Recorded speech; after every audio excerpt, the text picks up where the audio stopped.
Muy buenas tardes, hermanos. No voy a exponer un estudio, güey. Vamos a dirigir los campos.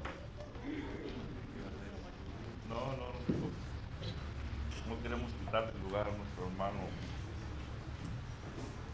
hermano Alex. Seamos todos bienvenidos, hermanos, como decía nuestro hermano Porfirio en esta tarde. Vamos a entonar el primer canto, Andando en la Luz. Canto número 34. No sé por qué, pero pues es diferente que el que traigo yo aquí, me equivocaría yo. Si alguien sabe el número de ese canto, pues habladme más de Cristo, porque yo traía el número 34. Me equivoqué, hermano. Mande, ese canto número 34. Técnico, nos escucha, 34. ¿Ya? ¿Es el 34? No. Ahí sí, por favor, le pueden decir, hermano, el número 34. Muy bien, muy bien. Qué bueno que me fijé, ¿verdad? Porque a veces uno se trata cantando, es lo que hago yo. Recordemos, hermanos, ¿verdad? No nada más guiarnos en la pantalla, también tenemos el himnario, porque a veces nos adelantamos en la pantalla y a veces no podemos seguir a nuestro hermano que está dirigiendo el canto. Recordemos que le estamos cantando a Dios, ¿verdad? Eso es lo principal. Estamos cantándole a Dios. Vamos a tocar el canto número 34. Vagaba yo en la oscuridad hasta que vi a Jesús, mas por su amor y su verdad me amaneció la luz. Gozo y luz hay en mi alma hoy. Gozo y luz hay, a que salvo soy. Desde que a Jesús vi y a su lado fui, he sentido el gozo de su amor en mí. Las nubes y la tempestad no encubren a Jesús, y en medio de la oscuridad me gozo en su luz. Gozo y luz hay en mi alma hoy. Gozo y luz hay, a que salvo soy. Desde que a Jesús vi y a su lado fui, he sentido el gozo de su amor en mí. Andando en la luz de Dios encuentro plena paz. Voy adelante sin temor, dejando el mundo atrás. Gozo y luz hay en mi alma hoy. Gozo y luz hay, a que salvo soy.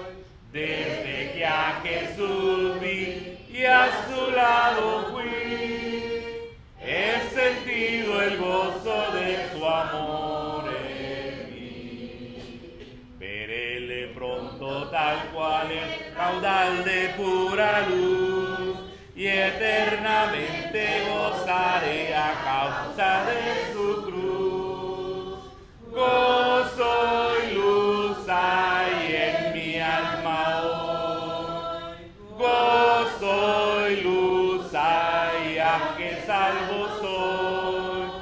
Desde que a Jesús vi y a su lado fui, he sentido el gozo de su amor en mí. Amén. Vamos a entonar otro canto más, hermanos, el canto número 17, Mi fe espera en ti. Canto número 17. Después le damos lugar a nuestro hermano Domingo, que está, para que los hermanos que no han participado de la comunión en esta tarde lo puedan hacer en esta tarde. Mi fe espera en ti, canto número 17. Mi fe espera en ti. Cantemos. Mi fe espera en ti, Cordero quien por mí fuiste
¿Se escucha, hermanos? ¿Sí se escucha? Bueno, ya que Luisito se fue a la clase, ahora sí vamos a concentrarnos. Así comenzamos todo, ¿verdad? Sí. Hermanos, me da mucho gusto verles nuevamente hoy por la tarde. Verdaderamente se ve el esfuerzo, el deseo de que seguir aprendiendo de la palabra de nuestro Dios. Y así debe ser, hermanos, con esa motivación, ese deseo de servir a Dios todos los días de nuestra vida, no importando las inclemencias del tiempo, no importando nada. Qué bueno que están aquí, qué bueno que nos visitan nuestros visitantes. Esperamos que no sea la primera ni la última vez que están entre nosotros. Y qué bueno que tienen el deseo de seguir aprendiendo lo que se predica, la palabra de Dios. En la mañana, hermanos, iniciamos una clase, la cual la basamos en la primera carta de Pedro, capítulo 3 y verso 21. Ahí el apóstol Pedro, hermanos, dice: el bautismo que corresponde a esto ahora nos salva, no quitando las inmundicias de la carne, sino como la aspiración a una buena conciencia hacia Dios por la resurrección de Jesucristo. Y como base, hermanos, tomamos la palabra aspiración, y eso, hermanos, nos debe de llamar mucho la atención, porque el apóstol Pedro, después de que el cristiano es bautizado, le dice claramente que no espere un cambio de la noche a la mañana. Y esto lo vimos hoy por la mañana, ¿verdad? Lo explicamos. No espere ver un cambio de la noche a la mañana después de que ha vivido una vida larga, hermanos, en pecado. Es muy difícil, casi imposible, que sea de la noche a la mañana un cambio, pero sí la aspiración a una buena conciencia hacia Dios. Entonces, tomando la palabra aspiración, quise titular esta clase, hermanos, la cual le pusimos aspiración a una vida consagrada a Dios. Esto es lo que el cristiano, hermanos, usted y yo, después que nos levantamos de las aguas del bautismo, debemos aspirar a una vida, hermanos, consagrada a Dios. ¿Qué se necesita? Bueno, vimos un punto nada más y nos quedamos en el tercer asunto, ¿verdad? Pero rápidamente, hermanos, se necesita tener un claro entendimiento de nuestra condición actual. ¿Cuál es nuestra condición actual después de que somos levantados de las aguas del bautismo para andar en una vida nueva? Bueno, explicamos también, hermanos, todo lo que esto implica. Somos sepultados con Cristo, somos crucificados con Cristo, ya no vivimos al pecado, ahora vivimos una vida nueva, y dentro de esa vida nueva, hermanos, debemos aspirar a muchas cosas, y una de ellas es a una vida consagrada a Dios. También, hermanos, nos convertimos en nuevas criaturas. Segunda carta a los Corintios, capítulo 5 y verso 17, el apóstol Pablo dice: de modo que si alguno está en Cristo, nueva criatura es. Las cosas viejas pasaron, y aquí todas son hechas nuevas. Hablamos un poco de ello, hermanos, y la importancia del bautismo para salvación, y cómo Jesucristo le dice a Nicodemo que tienes que nacer de nuevo para poder entrar en el reino de Dios. También lo estuvimos viendo. Nos quedamos, hermanos, en que ahora somos parte del cuerpo de Cristo, y está dentro del punto número 1, ¿verdad? Entendiendo nuestra condición actual, teniendo un claro entendimiento. Ahí nos quedamos. Primera carta a los Corintios, capítulo 12 y verso 27. El que lo tenga le puede dar lectura. Primero los Corintios 12, 27. Vosotros pues sois el cuerpo de Cristo y miembros cada uno en particular. Gracias, hermanos. Vosotros pues, dice el apóstol Pablo, sois el cuerpo de Cristo y miembros cada uno en particular. Le hace ver, hermanos, le hace ver a la iglesia su condición actual. Les dice claramente, hermanos, que ahora en Cristo ellos son parte del cuerpo. Y así como un cuerpo, hermanos, tiene muchos miembros, así nosotros somos muchos, pero el cuerpo siempre es uno. Siempre es uno. Y esto lo enseña la primera carta a los Corintios, capítulo 12, versos 12 y 14. Porque así como el cuerpo es uno y tiene muchos miembros, pero todos los miembros del cuerpo, siendo muchos, son un solo cuerpo, así también Cristo. Porque por un solo espíritu fuimos todos bautizados en un cuerpo, sean judíos o griegos, sean esclavos o libres. Y a todos se nos dio a beber de un mismo espíritu. Además, el cuerpo no es un solo miembro, sino muchos. Fíjense bien, hermanos.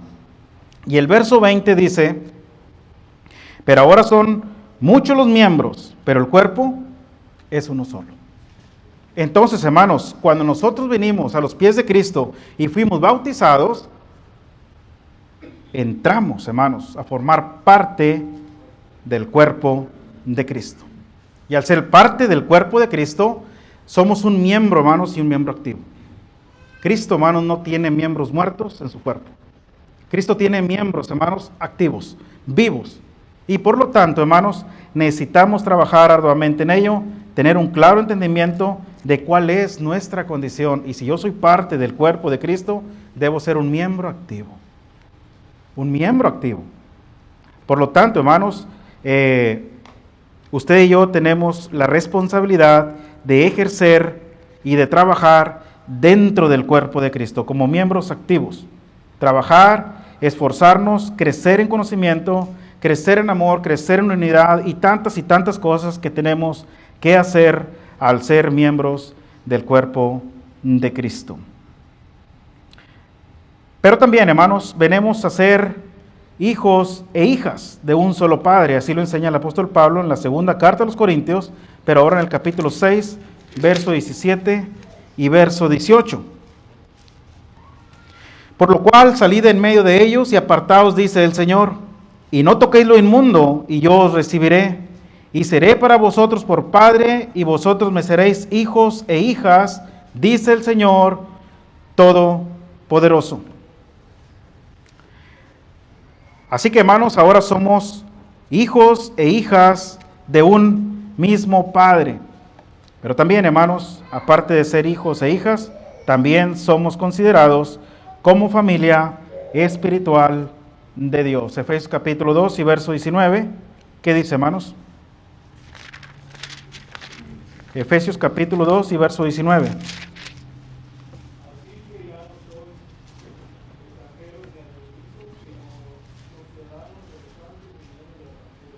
Gracias, hermanos. Miembros de la familia de Dios. Ya no somos conciudadanos. Ya no somos extraños.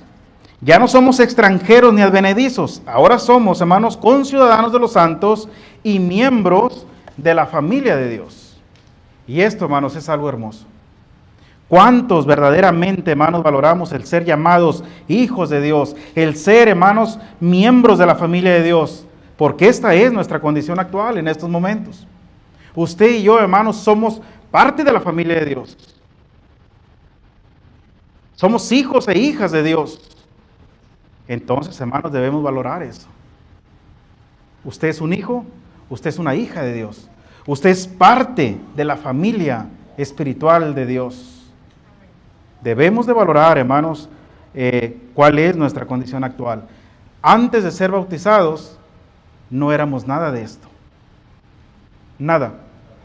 Del bautismo para acá, hermanos, cambió todo. Gracias a Dios, hermanos. Gracias a Dios por su infinita misericordia, por su infinita bondad, su inmenso amor, hermanos, que tuvo para con cada uno de nosotros y que obedecimos a ese evangelio y lo obedecimos y fuimos sepultados en las aguas del bautismo. Ahora somos miembros, hermanos, de esa familia. Entonces, hermanos, para poder aspirar a una vida consagrada a Dios, debemos tener un claro entendimiento de cuál es nuestra condición actual. Número 2. No solamente, hermanos, se necesita tener un claro entendimiento de cuál es nuestra condición actual, sino también debemos entender, hermanos, la brevedad de la vida. Sí, hermanos, la iglesia en nuestros tiempos, lejos de tomar, hermanos, con mucha seriedad la brevedad de la vida, lo toman muy a la ligera. Como que tenemos muchos años por vivir. Como que estoy muy joven y falta mucho por vivir. Pareciera, hermanos, que tenemos la vida asegurada. ¿Quién nos asegura que vamos a amanecer el día de mañana? Y basados en este pensamiento, hermanos, es que muchos cristianos, muchos, hermanos, no pocos, viven una vida, hermanos, esforzándose en otras cosas, menos en lo espiritual. Pensando, hermanos, que están llenos de vida, llenos de juventud, y dejan de hacer, hermanos, lo que realmente importa. Dejan de luchar, hermanos, por la vida eterna. ¿Cuántos estamos luchando, hermanos, por alcanzar la vida eterna? Quizá muchos ni tengamos siquiera este tipo de conocimiento. ¿A poco se trataba de luchar? Yo pensé que el ser bautizado iba a ser salvo y nada más. Y ahora mi vida estaba garantizada. Ahora esperaba a Cristo por segunda vez para que me llevara al cielo. No, hermano. Inicié una lucha. Y no es una lucha carnal. Es una lucha espiritual.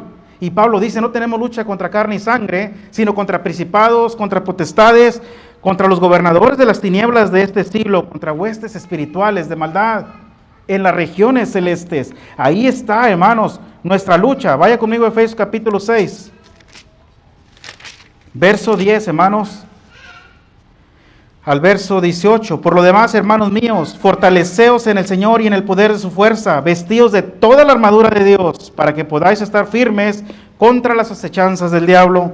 Porque no tenemos lucha contra carne y sangre, sino contra principados, contra potestades, contra los gobernadores de las tinieblas de este siglo, contra huestes espirituales de maldad en las regiones celestes. Por tanto, tomad toda la armadura de Dios para que podáis resistir en el día malo, y habéis acabado todo, estar firmes. Estad pues firmes, ceñidos vuestros lomos con la verdad, y vestidos con la coraza de justicia, y calzados los pies con el apresto del evangelio de la paz. Sobre todo, tomad el escudo de la fe, con que podáis apagar todos los dardos del maligno. Y tomad el yelmo de la salvación y la espada del Espíritu, que es la palabra de Dios, orando en todo tiempo, con toda oración y súplica en el Espíritu, y velando en ello con toda perseverancia y súplica por todos los santos. ¿Cuántos, hermanos, estamos considerando verdaderamente todas estas cosas? ¿Cuántos, hermanos, entendemos que nuestra vida es una batalla y que todos y cada uno de nosotros, hermanos, somos soldados y soldadas de Cristo? ¿Cuántos? Y que todos los días, hermanos, debemos tomar esa armadura de Dios, vestirnos de toda la armadura de Dios. ¿Cuántos?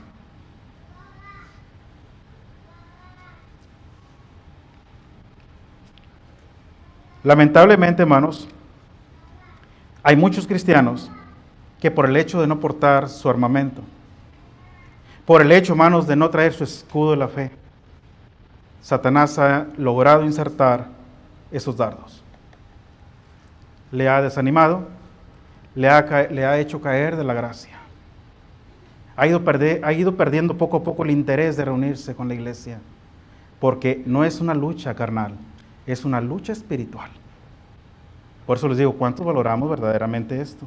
Hermano Juan. La lucha más difícil y más tremenda que tenemos no es contra nuestra hermana, contra nuestros primos, contra nuestro pecado, no, es contra nosotros mismos, porque nos tenemos que dominar nuestra mente, nuestro cuerpo, nuestra alma, nuestro espíritu, y tener decisión propia para estar fuertes. Y así el diablo te puede poner todas las trabas, no estás bien firme, no vas a caer, porque estás bien decidido y tú tienes tu cuerpo y tus pensamientos bien dominados. Por eso dice Pablo, hermanos, por tanto, tomad toda la armadura de Dios para que podáis resistir en el día malo, y habiendo acabado todo, estar firmes. Seguir firmes, hermanos. No confiarnos. No porque le ganamos una batalla a Satanás, nos vamos a confiar. Satanás va a seguir insistiendo. Seguirá insistiendo, hermanos, y tratará de hacernos caer. Así que hay que estar firmes, hermanos, siempre. Dentro de las filas del cristianismo, dentro de ese ejército de Dios, estamos usted y yo. Y luchamos, hermanos, luchamos todos los días de nuestra vida porque queremos alcanzar la vida eterna. La brevedad de la vida, hermanos, quizá muchos no la consideramos, pero es tan corta que ni se imagina. Y en lo que debimos de haber luchado todos los días de nuestra vida, no lo hicimos. Luchamos por otras cosas, ¿verdad? Y logramos alcanzar otras cosas que no tienen ningún sentido de importancia. Y descuidamos, hermanos, lo principal, nuestra propia vida eterna. No tenemos lucha contra carne y sangre. Y como dijo nuestro hermano Juan, hermanos, y para acabarla, luchamos contra nosotros mismos. Soy yo el problema. El problema comienza conmigo. Mientras no domine mi cuerpo, mientras no tenga dominio propio hacia el pecado, hacia las cosas malas, hermano, Satanás estará ahí. Así no vamos a lograr, hermanos, aspirar a una vida consagrada a Dios. Necesitamos entender, hermanos, la brevedad de la vida y luchar por la vida eterna. Lamentablemente, hermanos, muchos cristianos no han tomado con seriedad la brevedad de la vida y no están luchando contra el enemigo, sino que se están haciendo amigos de él. No, hermano, ¿cómo cree que yo voy a ser amigo de Satanás? No, en ningún momento lo estás haciendo, hermano. Lo estás haciendo. Tu actitud te delata. Tu manera de vivir como cristiano te delata. No eres amigo de Dios, eres amigo de Satanás. Y Jesucristo dijo, el que no es conmigo, contra mí es. Y el que conmigo no junta, esparrama. Es claro, hermanos, y tenemos que entender la brevedad de la vida. Esto, hermanos, no les va a permitir entrar a la vida eterna. Por eso Pablo, hermanos, en sus últimos momentos de su vida, le dice a Timoteo allá en la segunda carta, capítulo 4, segunda carta de Timoteo, capítulo 4, versos 7 y 8, textos muy conocidos, pero muy claros. Segunda carta de Timoteo, capítulo 4, he peleado la buena batalla. Mire cómo le llama Pablo, hermanos, una buena batalla. He peleado la buena batalla. He acabado la carrera. He guardado la fe. Por lo demás, me está guardada la corona de justicia, la cual me dará el Señor, juez justo en aquel día, y no solo a mí, sino también a todos los que aman su venida. Hermanos, es una buena batalla. Y desde que Dios le declaró la guerra a Satanás allá en Génesis capítulo 3 y versículo 15, ha iniciado, hermanos, una guerra espiritual hasta el día que Cristo venga por segunda vez. Tenemos una lucha constante. Y Pablo, hermanos, desde que conoce a Cristo, desde ese momento, hermanos, empieza su batalla, empieza su lucha, inicia su carrera, y lo hizo a tal grado, hermanos, que en sus últimos momentos de vida dice, he peleado la buena batalla. He acabado mi carrera. He guardado la fe. A Timoteo le dice también, hermanos, no sé si es la primera carta o la segunda, capítulo 3 y verso 3, su primera.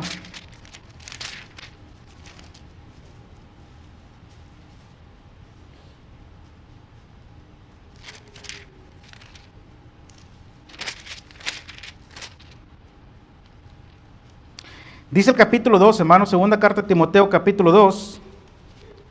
Tú pues, hijo mío, esfuérzate en la gracia que es en Cristo Jesús.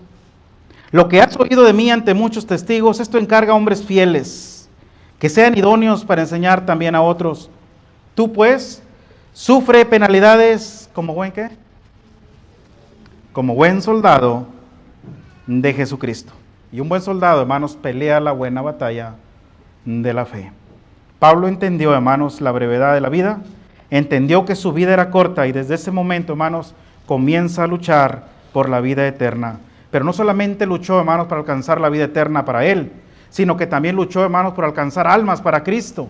Y este es el trabajo que usted y yo debemos hacer como cristianos, como soldados de Cristo. Luchar, hermanos, por las almas perdidas. Vaya conmigo a Mateo capítulo 9, verso 35 al 38. Y voy un poco rápido, hermanos, porque quisiera terminar la clase en este día. Mateo capítulo 9, verso 35 al 38. Recorría Jesús todas las ciudades y aldeas, enseñando en las sinagogas de ellos y predicando el evangelio del reino y sanando toda enfermedad y toda dolencia en el pueblo. Y al ver las multitudes, tuvo compasión de ellas, porque estaban desamparadas y dispersas como ovejas que no tienen pastor. Entonces dijo a sus discípulos, a la verdad la mies es mucha, mas los obreros pocos. Rogad pues al Señor de la mies que envíe obreros a su mies. Algo que debemos considerar usted y yo, hermanos, es que Cristo entendía la brevedad de la vida. 33 años fueron los que el Señor vivió en esta vida. Y lo supo aprovechar, hermanos, muy bien. Cuando él comienza su ministerio, fue aproximadamente a los 30 años. Dedicó su vida, hermanos, al bienestar de toda la gente, pero lo que realmente le importaba era la salvación de las almas. Por eso ¿recuerdan ustedes cuando le traen a un paralítico? ¿Qué fue lo que hizo? Le perdonó sus pecados. Ellos no era el propósito por el cual lo llevaban. Ellos querían ver a su amigo andar de pie. Y se esfuerzan estos hombres, hermanos, y suben al techo porque la multitud se amontonaba, no había cómo entrar por la puerta. Y sabían que quien estaba enfrente tenía el poder para hacerlo caminar. Valía la pena entonces. Suben al techo, hermanos, lo abren y lo bajan delante del Señor y le dicen: tus pecados te son perdonados. No lo trajimos para eso. Y comenzaron a cavilar en sus corazones. ¿Quién es este que tiene poder para perdonar pecados? Y el Señor, hermanos, teniendo el poder para leer el pensamiento del hombre, ¿por qué cavilarse así en vuestros corazones? ¿Qué es más fácil decir al paralítico: levántate y anda, o tus pecados te son perdonados? Para que sepan que el Hijo del Hombre tiene poder, dice al paralítico: levántate, toma tu lecho y vete. Y el hombre se levanta y se va. Pero lo que nos llama la atención, hermanos, que Jesucristo se enfocaba en lo principal, en lo espiritual. Ellos miraban una enfermedad carnal, Jesucristo le miraba una enfermedad espiritual. Necesito sanar tu alma. Tus pecados necesitan ser lavados. Y Cristo le dice: tus pecados te son perdonados. Con eso bastaba, hermanos. Mas sin embargo, le sana carnalmente también, físicamente, y el hombre se va. No solamente, hermanos, sano del alma, sino también en la carne. Jesucristo, hermanos, amaba a las almas y tuvo compasión por ellas. Y le dijo a sus discípulos: a la verdad la mies es mucha, y los obreros pocos.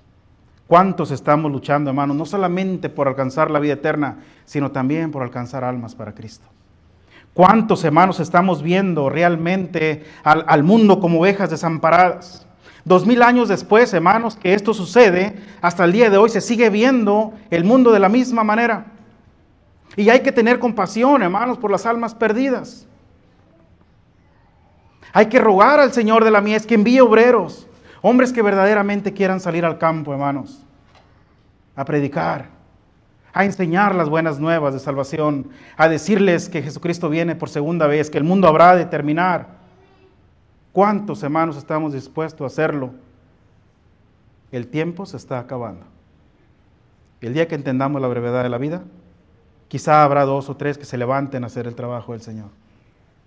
O quizá más, no lo sé. Pero de que tenemos que hacerlo, hermanos, debemos hacerlo. Jesucristo tuvo compasión por las almas perdidas. Y en el capítulo 10, Jesucristo le dice a sus discípulos: ustedes son los que van a ir. Ustedes son los que van a ir. Y los manda, hermanos, ahí en el versículo 5 del capítulo 10 de Mateo, dice: a estos 12 envió Jesús y les dio instrucciones diciendo: por camino de gentiles no vayáis, y en ciudades samaritanos no entréis, sino id antes a las ovejas perdidas de la casa de Israel. A esto se le llama, hermanos, la comisión limitada. Solamente era para Israel. No vayan a entrar en casa de gentiles, no porque no se merecieran la salvación, sino que era primero, hermanos, que se cumpliera la Escritura, porque el Hijo del Hombre vino a buscar y a salvar lo que se había perdido. A lo suyo vino, y los suyos no le recibieron. Hablaba de los judíos, hablaba, hermanos, de la casa de Israel, pero después en el capítulo 28 da la gran comisión, y ahora sí les dice: y por todo el mundo, y ahí cabemos, hermanos, usted y yo. Esto es la gran comisión. Y por todo el mundo y predicar el evangelio a toda criatura. El que creyere y fuere bautizado será salvo, y el que no creyere será condenado. Entonces, hermanos, tenemos un gran trabajo, hermanos, de ver y de luchar por las almas perdidas. ¿Quién irá a predicar las buenas nuevas de salvación? ¿Quién luchará por esas almas? Jesucristo ya no está. Estamos usted y yo. ¿Y sabe una cosa? No estamos solos. En el verso 20 Jesucristo dijo, enseñándoles que guarden todas las cosas, y aquí yo estoy con vosotros todos los días. ¿Hasta cuándo? Hasta el fin del mundo. Entonces, hermanos, ¿qué necesitamos? Si no estamos solos, y es Cristo quien va con nosotros. En la mañana nuestro hermano Epi predicaba un gran sermón y mostraba cómo Cristo es Dios, en poder, en sabiduría, en todo. Entonces, si tenemos al Creador del universo y quien subsiste todas las cosas en Él, ¿qué más necesitamos? ¿Qué más?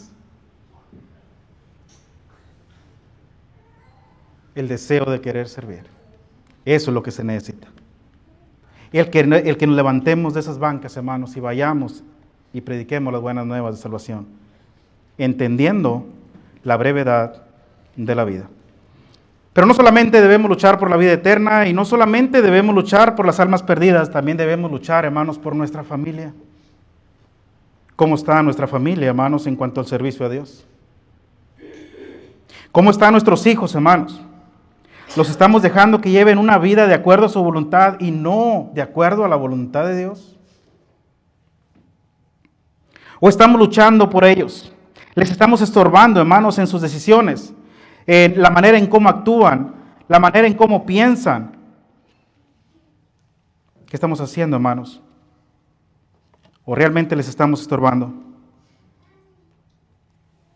Es triste y lamentable, hermanos, saber de familias cristianas que sus hijos no son temerosos de Dios. La vida es corta, hermanos, muy corta. Nada más voltee para atrás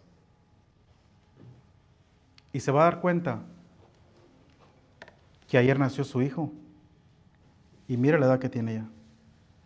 ¿A qué horas creció? ¿A qué horas se realizó? ¿Ya manejan? ¿Cuándo iba a pensar yo que mi hijo iba a manejar? Si hace días andaba en el portabebé en el carro y ahora yo voy atrás y él va manejando. ¿A qué horas pasó eso? La vida es muy corta, y mañana ya no estaremos.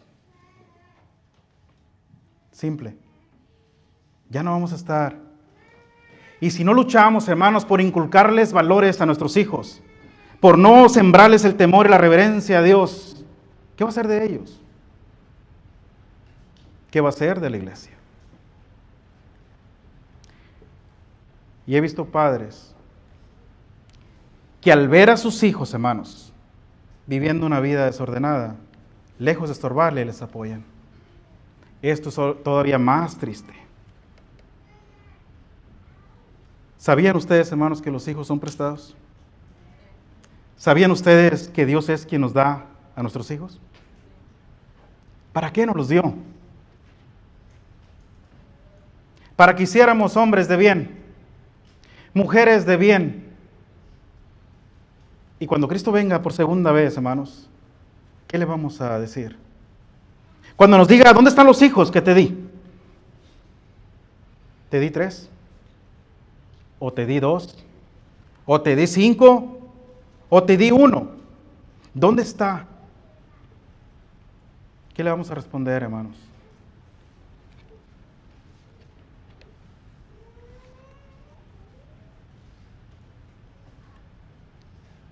Pues Señor, era tanto el amor que le tenía a mi hijo que yo dejé que llegara tarde. Después le permití que no viniera en toda la noche. Después lo miraba cada semana. Después me di cuenta que lo tenían en la cárcel y es algo triste, hermanos.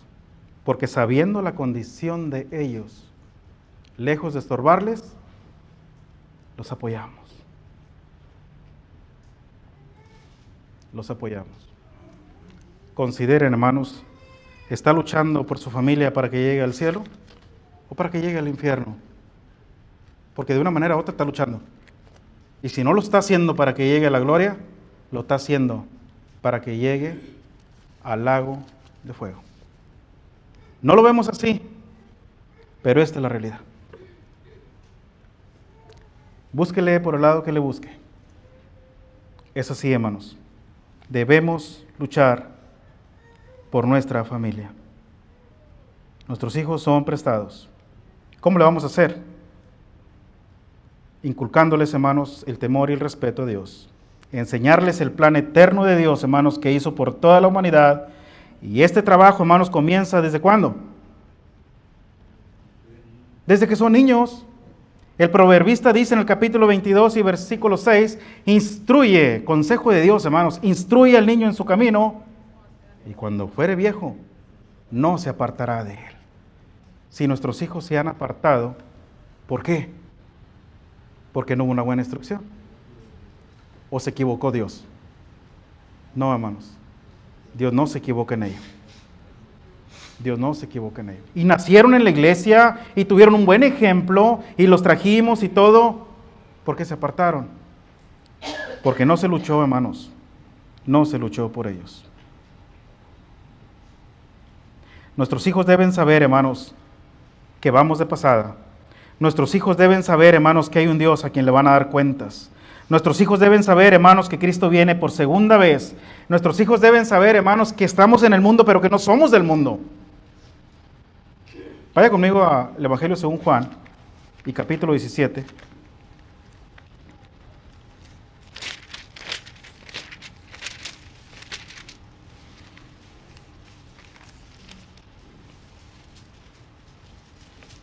Versículo 15 y 16. Jesucristo está orando al Padre, hermanos, por sus discípulos, y al llegar al versículo 15 y 16 dice, no ruego que los quites del mundo, sino que los guardes del mal. No son del mundo, como tampoco yo soy del mundo. Fíjense bien, hermanos, y está hablando con sus discípulos. Le está rogando a su Padre, no los quites del mundo, porque en el mundo hay mucha maldad. No los quites, pero guárdalos del mal. Están en el mundo, pero no son del mundo. El día que entendamos esas palabras de Cristo, hermanos, será algo diferente. Habremos de hacer un cambio en nuestras vidas. Lucharemos más, hermanos, por la vida eterna. Lucharemos más por salvar almas, pero lucharemos más por mantener a nuestra familia dentro del cristianismo. La vida es corta, hermanos. Y es necesario que aspiremos a una vida consagrada a Dios antes de que nos acabe el tiempo. Los días, hermanos, se están terminando. ¿Y nuestros hijos en dónde están? Considérenlo. Número 3.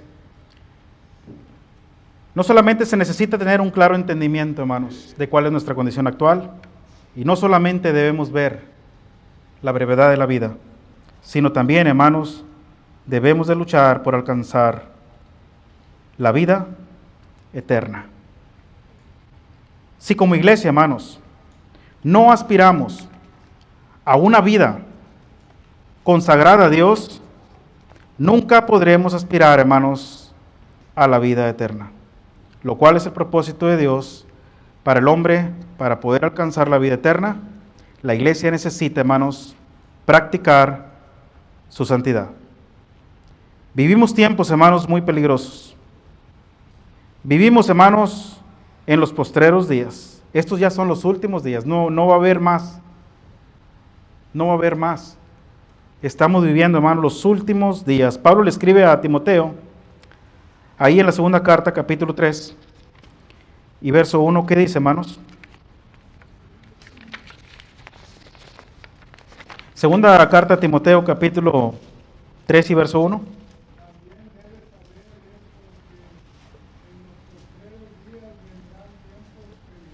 Gracias, hermanos. Fíjense bien, hermanos, lo que Pablo le dice a Timoteo. También debes saber esto, Timoteo, que en los postreros días hablaba de estos. Hablaba de estos días. Vendrán tiempos peligrosos. Tiempos en donde cada vez más, hermanos, se nos hace más difícil poder adorar a Dios en espíritu y en verdad. ¿Y sabe por qué? Debido a tanta maldad, hermanos, y el hecho de que usted y yo vivamos en santidad, se nos hace muy difícil sino que imposible poder vivir una vida de santidad en este mundo. ¿Cómo vamos a vivir en santidad en medio de tanta maldad?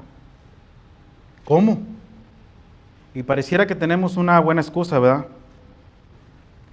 Hermano, y si nosotros como adultos no podemos vivir una vida de santidad, imagínate nuestros hijos. Y tú me pides que yo le inculque a mis hijos el temor y la reverencia a Dios y que vivan en santidad si tú y yo no podemos. ¿Cómo lo van a hacer nuestros hijos? Debemos de luchar, hermanos, por ello. Pero los hijos de Dios, los que se levantaron de las aguas del bautismo para andar en vida nueva, los que nacieron de nuevo, los que aspiraron, hermanos, a una vida consagrada a Dios, sí pueden. Ellos sí. Viéndolo, hermanos, desde el punto de vista carnal, es muy difícil.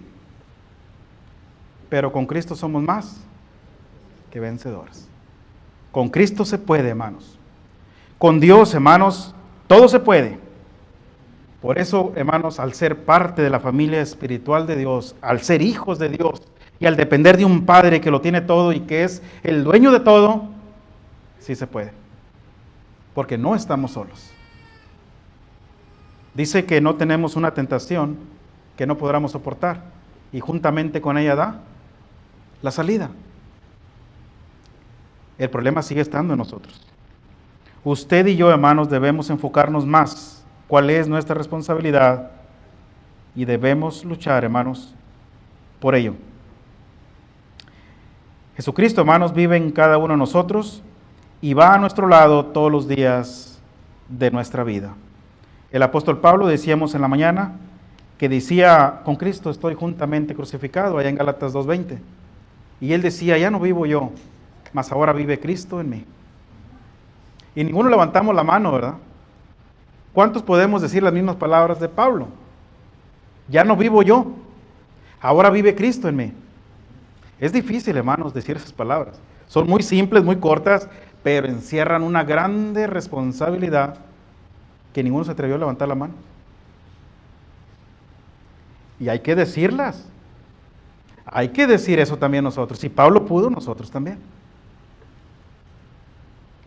Hasta que todos lleguemos, dijo el apóstol Pablo a los Efesios, a la unidad de la fe y del conocimiento del Hijo de Dios, a un varón perfecto, a la medida y la estatura y la plenitud de Cristo. Ahí está la meta, hermanos, suya y mía. Y sí se puede, pero tenemos que aspirar a llegar ahí. Mientras no haya una aspiración para llegar ahí, nunca lo vamos a hacer. Nunca lo vamos a lograr. Debemos aspirar, hermanos, a una vida consagrada a Dios, entendiendo, hermanos, nuestra condición actual, entendiendo la brevedad de la vida para poder luchar, para alcanzar la vida eterna. Recuerden, hermanos, que nosotros somos un linaje escogido, somos un real sacerdocio, somos una nación santa, somos un pueblo adquirido por Dios. Por eso usted y yo, hermanos, debemos vivir en este mundo sobria, justa y piadosamente. Tito capítulo 2 y verso 12. Dios desea, hermanos, que su iglesia viva y practique su santidad. Este es el deseo de Dios. Mírelo ahí en primera carta a Tesalonicenses, capítulo 3 y verso 7. Carta a los Tesalonicenses, primera carta, capítulo 3 y verso 7. Ya vamos a terminar, hermanos. ¿Qué dice ahí, hermanos?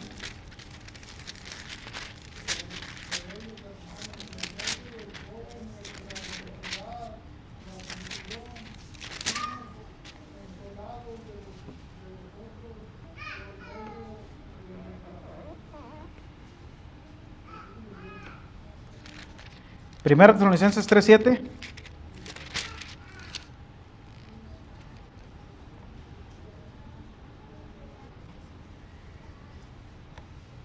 ¿Es así, hermanos? ¿Cómo dice? Ajá.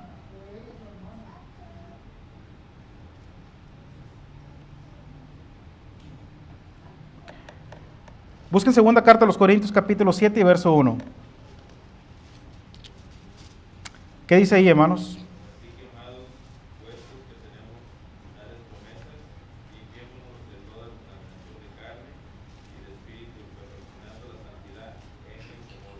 Gracias, hermanos. Puesto que tenemos tales promesas, ¿cuáles son las promesas que tenemos? La vida eterna, nuestra salvación, el que Cristo venga para levantarnos como su pueblo, como su iglesia. Y si tenemos todas esas promesas, hermanos, ¿qué tenemos que hacer? Limpiarnos de toda contaminación de carne y también de espíritu para poder ¿qué?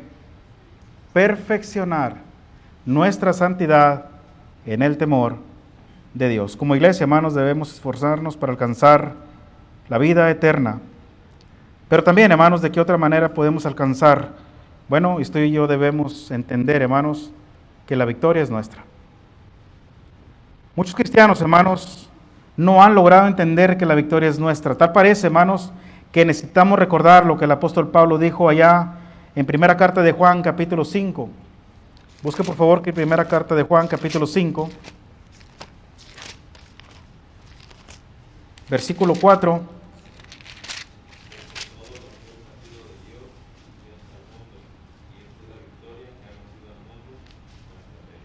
Todo lo que es nacido de Dios vence, hermanos, al mundo. Todo lo que es nacido de Dios. El que no es nacido de Dios, no. Hermano, yo batallo mucho para vencer este mundo. Es muy difícil, hermanos, ganarle, porque no han nacido de Dios. Lo contrario es que si usted es nacido de Dios y vive una vida santa, una vida justa, de acuerdo a la voluntad de Dios, sujeto a sus mandamientos, a sus ordenanzas, vence al mundo. Y esta es la victoria, dice ahí, hermanos, que ha vencido al mundo, nuestra fe. ¿Quién es el que vence al mundo? Sino el que cree que Jesús es el Hijo de Dios. Porque cuando usted se para aquí y confiesa que Jesucristo es el Hijo de Dios, ya venció al mundo. Ya le convenció la palabra, ha tomado la decisión de dejar esa vida pasada para entrar a una nueva, ya venció. Y si usted nace de nuevo y nace de Dios, ha vencido al mundo. Hermano Juan. Hermano, por eso el apóstol Pablo claramente dice en los versículos: he peleado la buena batalla. Todos los sacrificios y las batallas que tengamos para agradar a Dios son buenas.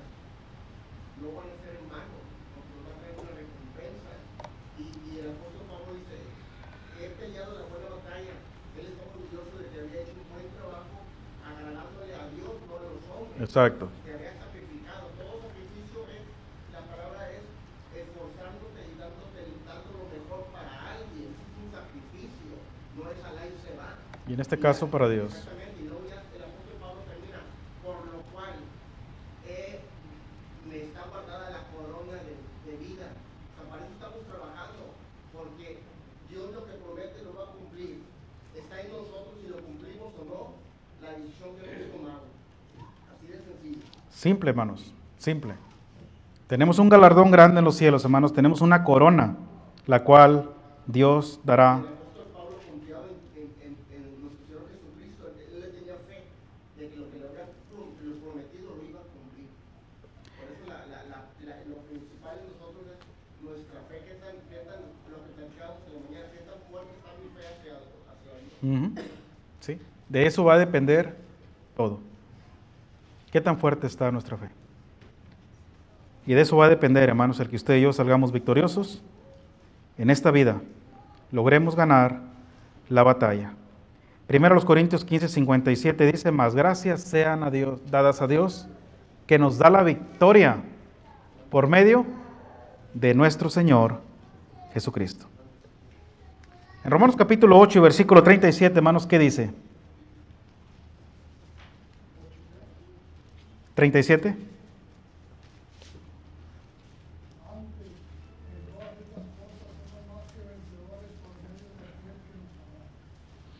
Gracias, hermanos. Antes en todas estas cosas somos más que vencedores por medio de aquel. ¿Y quién es aquel que nos amó? Cristo. Cristo, hermanos. No solamente, hermanos, debemos entender que la victoria es nuestra, sino también debemos confiar en la segunda venida de Cristo. Como iglesia, hermanos, necesitamos confiar y esperar, hermanos, fielmente la segunda venida de Cristo. Y la pregunta que quiero hacer es: ¿cuántos esperamos la segunda venida de Cristo? Todavía tengo esta convicción. Todavía tengo esa fe y esa certeza de que Cristo vendrá. Jesucristo en una ocasión preguntó y dijo, cuando el Hijo del Hombre venga, ¿hallará fe en la tierra? ¿Recuerdan eso? Todavía habrá gente convencida de que habrá de venir. Ojalá que sí. Pero esa pregunta que Cristo dijo, ¿hallará fe en la tierra? Eso quiere decir, hermanos, que va a haber muy pocos.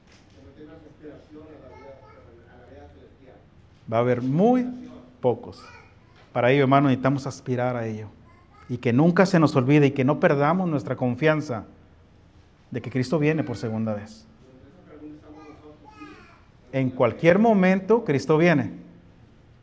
O se nos acaba nuestra carrera en esta vida, o la vida, y hasta ahí habremos de llegar. Y yo espero, hermanos, que el último día de nuestra vida sea luchando por la vida eterna y que muramos confiando en la segunda venida de Cristo, con esa fe y esa certeza, hermanos, como la que Pablo tuvo hasta el último momento de su vida. Cuando ya no podía caminar, ahorita les doy, hermanos, la oportunidad, cuando ya no podía caminar, les encarga que le traigan los libros, mayormente los pergaminos, dice. ¿Para qué los quería?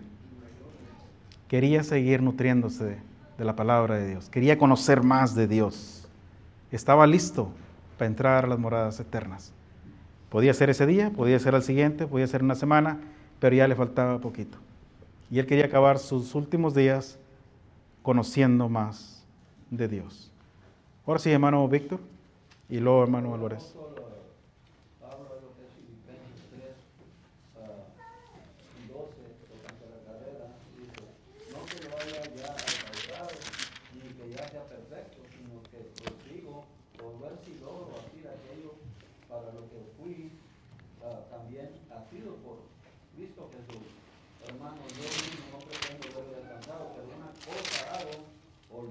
Ciertamente lo que está atrás y exponiéndome a lo que está adelante. Prosigo a la meta del premio del supremo llamamiento de Dios. Gracias, hermano. ¿Sabían ustedes, hermanos, que cuando hablamos con el mundo acerca de la venida del Hijo de Dios se burlan?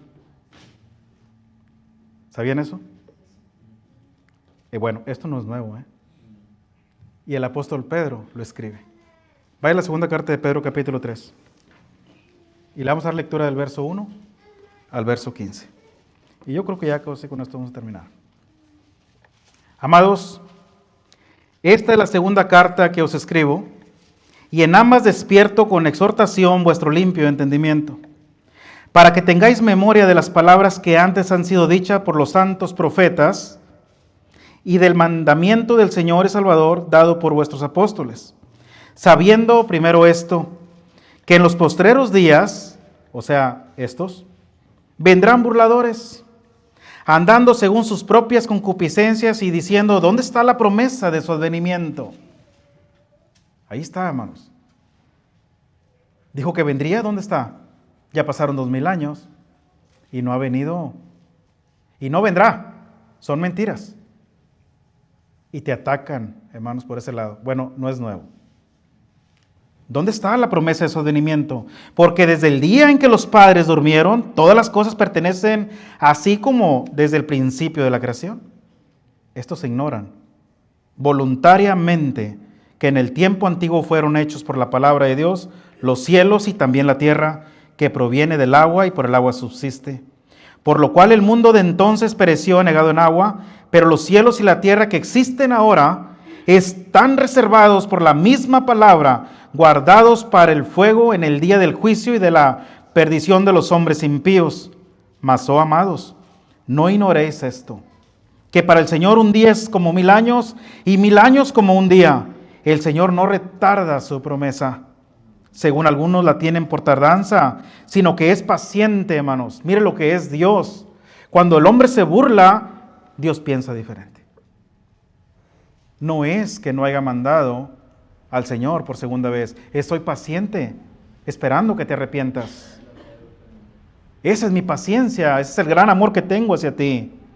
No queriendo que ninguno perezca, sino que todos procedan al arrepentimiento, pero el día del Señor vendrá. Esto es lo que debe estar en nuestras mentes todos los días y nos deben resonar, hermanos, en nuestra mente, especialmente cuando podemos y hacemos lo malo. Recordemos la palabra de Pablo: el día del Señor vendrá como ladrón en la noche, en el cual los cielos pasarán con gran estruendo, y los elementos ardiendo serán deshechos, y la tierra y las obras que en ella hay serán quemadas. Puesto que todas estas cosas han de ser deshechas, ¿cómo no debéis vosotros andar en santa y piadosa manera de vivir? Si sabemos, hermanos, que esto ha de pasar, ¿cómo no vivir una vida santa? ¿Cómo no? Esperando y apresurándonos para la venida del día de Dios, en el cual los cielos encendiéndose serán deshechos y los elementos siendo quemados se fundirán. Pero nosotros esperamos, según sus promesas, cielos nuevos y tierra nueva, en los cuales mora la justicia. Por lo cual, oh amados, estando en espera, hermanos, de estas cosas, procurad con diligencia ser hallados por Él sin mancha e irreprensibles, en paz. Y tened entendido que la paciencia de nuestro Señor es para salvación, como también nuestro amado hermano Pablo, según la sabiduría que le ha sido dada, os ha escrito. Hasta ahí, hermanos.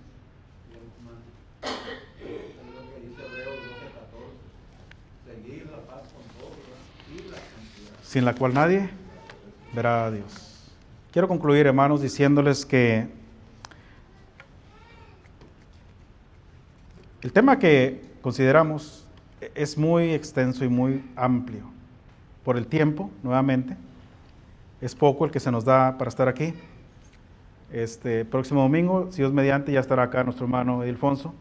He tratado este tema, hermanos, muy corto, muy breve, muy estrecho, pero lléveselo en su mente.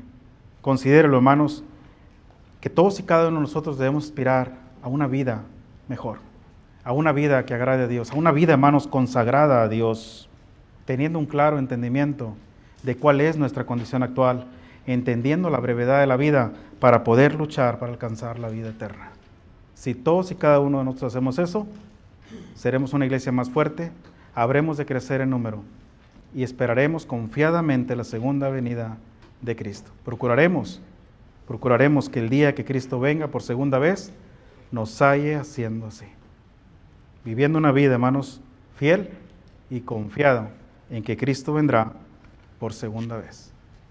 Pero si en esta tarde tenemos visitantes que han escuchado el Evangelio, que saben el plan eterno de Dios para redimir al hombre, y que no son parte del cuerpo de Cristo, que no han obedecido a ese Evangelio verdadero, y que no tienen la esperanza de la vida eterna, que todavía no inician esa nueva vida en Cristo, y que no tienen ese deseo de esperar la segunda venida y estar seguros de que irán con Cristo, ¿por qué no hacerlo en esta tarde?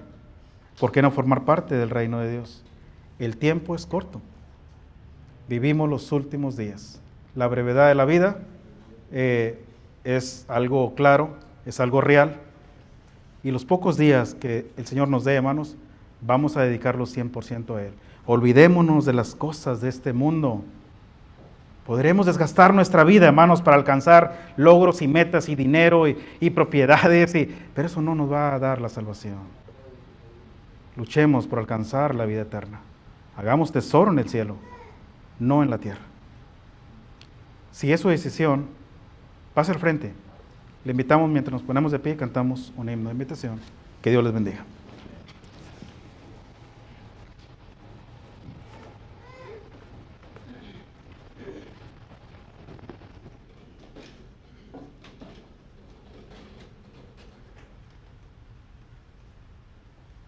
Gracias a nuestro hermano Alex, hermano Alejandro, que Dios le ha permitido expresar su palabra en esta tarde.